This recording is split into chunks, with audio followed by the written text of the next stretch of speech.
Hello guys, I hope you're good since last time. So this time we're gonna see how I got the Devops Foundation exam in a week.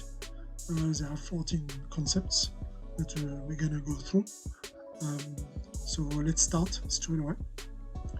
So let's go through this concept. The first is Shut Up, which is very popular at the moment. It's more about human conversation and also tool conversation. So direct real time like Slack, notifications, alerting, bots. So you can use bots also. It's not only human. So the tools also can communicate that can receive instructions from the chat.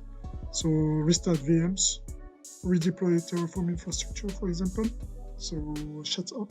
So you need to be aware of the existence of shut ups and how it works. Toyota Kata. So those four principles of the Toyota Kata understand the vision of the company.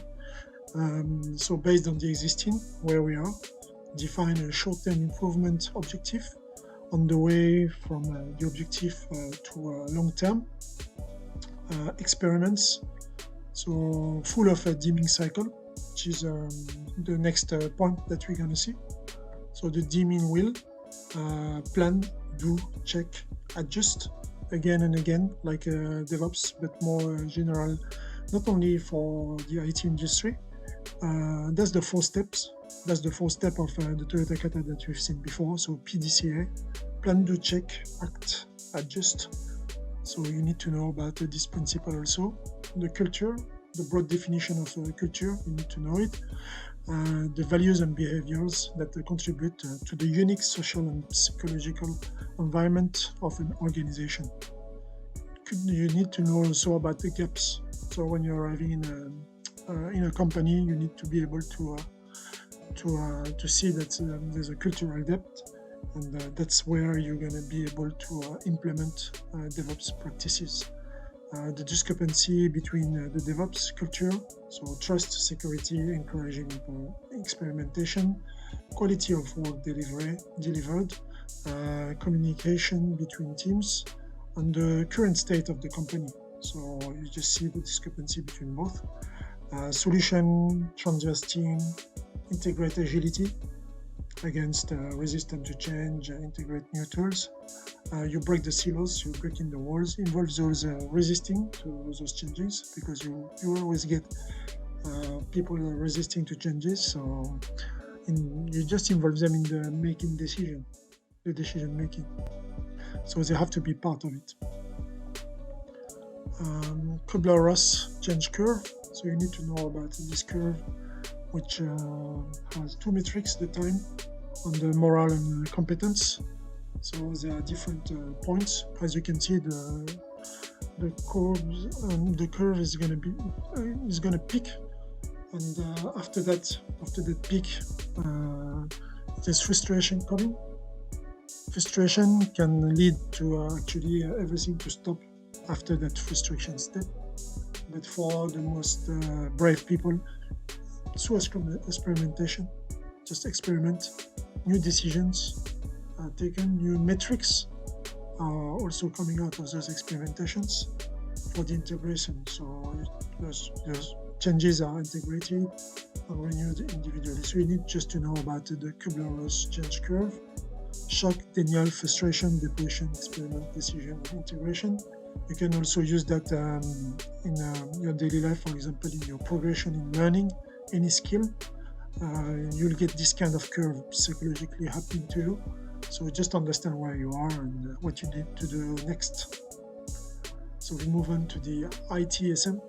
So just briefly, ITSM is Agile plus ETL for the processes, plus Lean to simplify. So the example, let's say you have a developer. He needs to send an email to have a VM, and the VM to do his tests. So let's say the app is in the cloud. Instead of manually creating his environment every time, we can give him limited permissions to create his environment with limited resources. He can now autonomously work, and simplifies everything. So this is a good example. Tell to yourself that ITSM is more about the operations side, because you'll see very tricky questions putting it into the development side, but don't choose that option. Always choose the option in which ITSM will be in the operation side, because it's about operation side of the DevOps. Continuous delivery versus continuous deployment. So you need to know the differences between both. Continuous deployment, no human validation before deployment to production, while in the other side, on the other hand, you have the continuous delivery. Here there's a human validating deployment, so project can be deployed to other environments before being validated. So here there's one, the delivery one, continuous. There is a human which is going to be validating whatever goes to the production, while in the continuous deployment, everything will be just going straight to the production. There will be still those alerts in the pipeline. So if there's any issue in the pipeline, you just stop and there won't be any deployment reaching the production. But in the delivery, continuous delivery one, there will be a human which is going to be validating the metrics, and if those metrics are fulfilling the needs of the company in terms of quality, for example, you will just validate and push it to the production. The Jidoka principle. So you need to know those 3 points. Finding the root cause of the problem. Incidents are the result of the problems, while problems are the root cause of the incidents. So to ensure quality, you stop to focus on fixing problems, basically. Lean. So here same, you have a 5 principle to know. The value as defined by the customer, the value stream comprised all tasks and activities needed to create the value. The flow activities should be performed with the minimal interruptions. Pull, provide what the customer wants when they want it. So you pull everything from the customer, basically is at the center of your attention. Perfection, doing things right the first time. Keep in mind that this is more about getting rid of what is not important and focusing on the core. Just keep in mind about that in your exam. 3 ways principles. So you have the first way, which is the system thinking, the flow of business processes, like the product development life cycle. The second way is the feedback loop to identify problems and fix those. And the third way, the experimentation and learning, continuously you're testing and you're improving.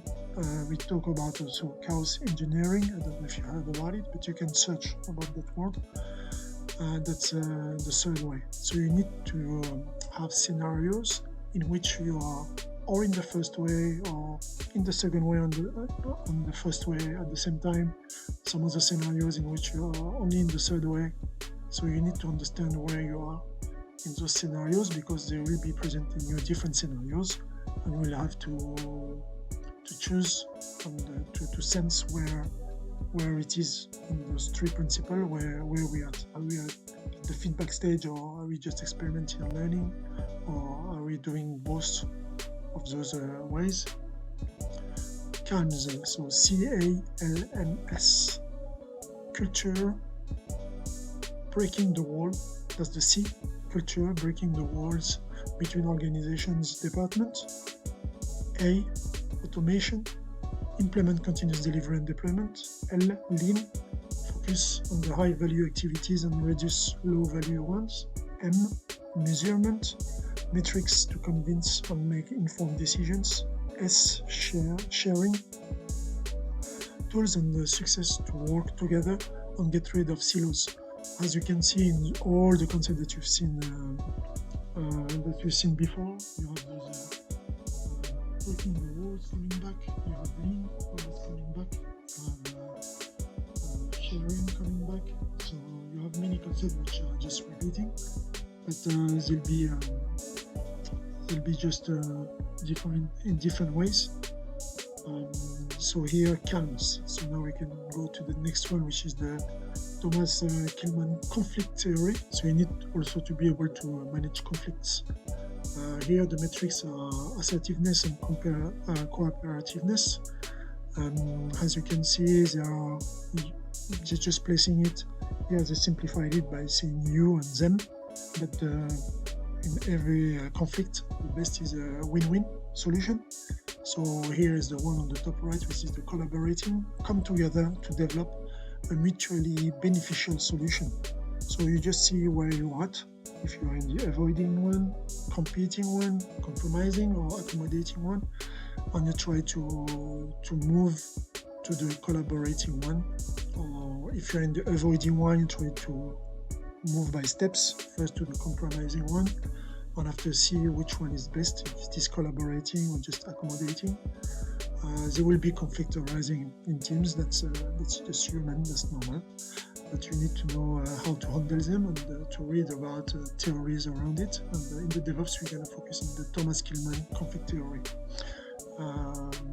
Let's see the next one, the DevOps metrics. So which are the metrics for DevOps? There's many metrics, but here we're just going to focus on just 5 for the exam.